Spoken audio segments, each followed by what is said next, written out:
Yesterday's news can be just as interesting as today's front page headlines, and here at the Gazette we have a rich archive not only of the articles but in particular of nostalgic photographs which really can take you back down memory lane. This week we're looking at the seafront, the place where many Blackpool holidaymakers find themselves, but the site today is very different than it was a few decades ago.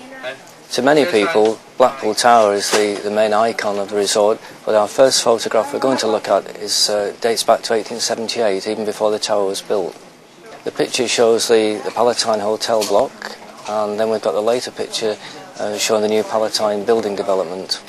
It's different than the town we see today, most probably notably with the fashions of the time. People came much more formally dressed than they do today. No kiss me quick hats back in the 19th century. Something that hasn't changed over the years, and you'll see the donkeys on the beach. Perhaps not in the newer photograph, it must have been the day off, it must have been a Friday, the donkeys' day off, but on the earlier photograph the families are certainly making their way for a stroll along the beach.